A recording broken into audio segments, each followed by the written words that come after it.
Good morning, Radhe Radhe, जय श्री कृष्ण। कैसे हैं आप सभी? आशा है सभी लोग अच्छे होंगे। मैं भी अच्छी हूँ। और सुबह सुबह का टाइम है तो मेरे मन में ऐसे ही एक ख्याल आया कि मैं उन महिलाओं से आज बात करना चाहूंगी जो ये कहती हैं कि हमारे पास फैमिली में हम इतना बिजी हैं, हमारे पास अपने लिए बिल्कुल भी टाइम नहीं है। गला थोड़ा कोल्ड हो रहा है, आवाज में थोड़ा सा प्रॉब्लम है तो देख लीजिएगा। जो महिलाएं ये कहती हैं कि हमारे पास अपने लिए बिल्कुल भी टाइम नहीं है, हम अपने लिए ये नहीं कर सकते हैं, वो नहीं कर सकते हैं, हमारी कुछ जो इच्छाएं हैं हम उन्हें इसलिए पूरा नहीं कर पा रहे क्योंकि फैमिली का हमारे ऊपर एक बहुत ज्यादा ही बर्डन है। ठीक है, बहुत सारी जिम्मेदारियां हैं जिन्हें हम पूरा करते हैं और पूरा दिन कब कैसे निकल जाता है हमें नहीं पता चलता। तो आज उनके लिए मैं बात करूंगी। एक छोटी सी स्टोरी है, वो मैं आपको सुना देती हूँ, उससे शायद आपको कुछ समझ में आ जाए। हस्बैंड, वाइफ और 2 बच्चे, बहुत ही अच्छा जीवन चल रहा है। सास है, ननंद है। ठीक है, एक महिला कविता नाम की जो कि पूरा दिन काम करती है, सुबह उठती है, लोगों को अपने जो फैमिली मेंबर है उनको बैठी देती है। उसके घर में ये मतलब कोई कुक उसने नहीं रखा हुआ है, अपने आप खाना बनाती है, सफाई वाली नहीं रखी है, खुद सफाई करती है, झाड़ू पोछा पड़ते है, सुबह से लग जाती है कटर पटर करने, बच्चों का टिफिन तैयार करना, हस्बैंड का टिफिन तैयार करना, सास को समय से चाय कॉफी देना, फिर नाश्ता कराना, ससुर की सेवा करना, सास ससुर की पूरी देखभाल करना। एक ननंद है, उसको भी फुल सपोर्ट करना। ठीक है, तो एक फैमिली है जिसको वो पूरा अपना टाइम दे दिया। सुबह से शुरू हो जाती है, ना वो टाइम पे नाश्ता करती है, ना लंच करती है, ना ही डिनर करती है।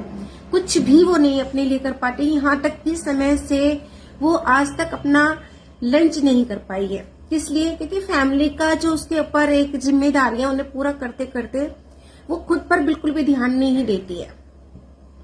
एक बार उसकी फ्रेंड की ननंद की शादी होती है और वहां से उसका इनविटेशन कार्ड आता है कि मेरी ननंद की शादी और तुझे जरूर आना है और 2-3 दिन पहले आना है भाई। ठीक है, वो अंदर से बड़ी उत्सुक होती है कि हाँ मैं जाऊंगी और अपनी प्रिपरेशन पूरी कर लेती है, मतलब ये शॉपिंग वो शॉपिंग सारी कुछ शॉपिंग भी कर लेती है। और जैसे वो जाने के लिए कहती है, घर में बड़ा हंगामा हो जाता है। सास कहती है मेरे ख्याल कौन रखेगा, मेरे से तो कुछ काम ही नहीं होता है। हस्बैंड कहता है मेरा टिफिन कौन बनाएगा। बच्चे कहते हैं हाँ मम्मा सही तो बोल रहे हैं सब, कैसे होगा, आप इतने दिन के लिए कैसे जा सकते हो हमें छोड़ के, आपको कोई रेस्पॉन्सिबिलिटी का ख्याल नहीं है अपना। गाइस गला थोड़ा कोल्ड हो रखा है। इस तरह से वो जो महिला होती है अपनी फ्रेंड को फोन करती है कि सॉरी यार मैं तो नहीं आ पाऊंगी, वैसे मैंने तैयारी पूरी कर ली थी लेकिन मैं आ नहीं सकती क्योंकि मेरे ऊपर इतनी जिम्मेदारियां हैं, मेरी सास नाराज हो रही है, मेरे ससुर मेरे को सुना रहे हैं, मेरे हस्बैंड ऐसे बोल रहा है, बच्चे ये बोल रहे हैं। वो मैंने सब कुछ बता देती है और जो उसकी फ्रेंड होती है उसको बहुत बुरा लगता है। कहती मेरे पास बिल्कुल भी टाइम नहीं है, मैं नहीं आ सकती हूँ, इतनी रेस्पॉन्सिबिलिटी मेरे ऊपर है, मैं बिल्कुल भी नहीं आ सकती हूँ। उसकी फ्रेंड उसको फोन करती है, समझाती हुई है कि नहीं यार चल ठीक है, ऐसे नहीं आ सकती तो जिस दिन की शादी उस दिन आ जा। तो बोलती नहीं मैं आ ही नहीं सकती क्योंकि उसका मन खराब हो गया था।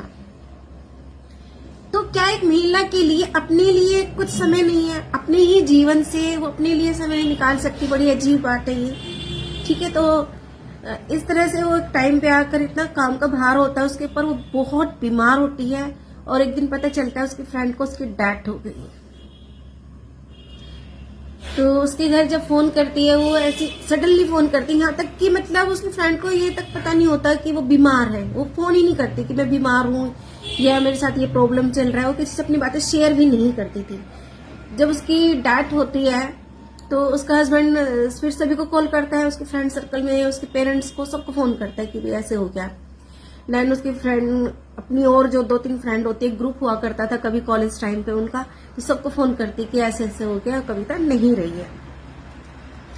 तो वो शॉक्ड हो जाते हैं। वो सारे जाते हैं देखने, उस टाइम पे सभी जाते हैं। ठीक है, तो उसके कुछ टाइम के बाद में उसको सडनली याद आता है जो उसकी फ्रेंड होती है कविता की, कि मैं आज देख के आती हूँ फैमिली कैसी चल रही है, बच्चे कैसे हैं, उसके हस्बैंड से मिल के आती है।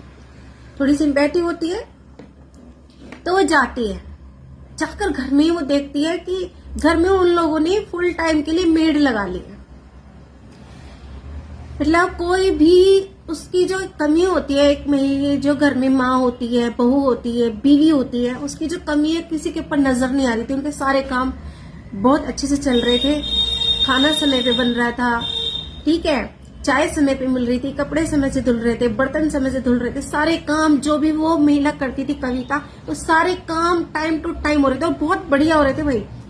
उन्होंने फुल टाइम के लिए मेड रखी थी, तो क्या वो मेड फुल टाइम के लिए उस कविता जब थी जीवित तब नहीं रख सकते थे?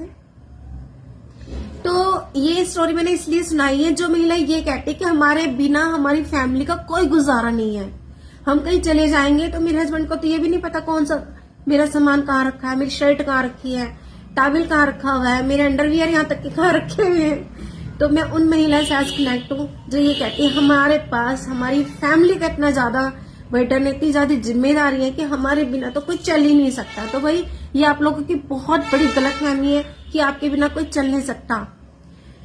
सब चलता है, मैंने अपनी आंखों से देखा, सब चलते हुए देखा है मैंने, ठीक है। तो मैं आपको ये कहना चाहूंगी उन महिलाओं से जो इनका बार बार ये रिपीटेड, जब उन्हें कहीं जाने के लिए कहा जाता है, किसी फंक्शन में जाने के लिए कहा जाता है, कहीं घूमने के लिए फ्रेंड सर्कल बोलता है कि चलो कहीं घूमने आके आते हैं, अपने लिए थोड़ा समय निकालते, तो वो कहते हैं नहीं टाइम नहीं है, जिम्मेदारियां इतनी है यार, कैसे, हाउ पॉसिबल। तो ये उनके लिए अपने लिए थोड़ा समय निकालो, आज मरे और कल का पता नहीं है, कोई ठिकाना नहीं है किसी का भी।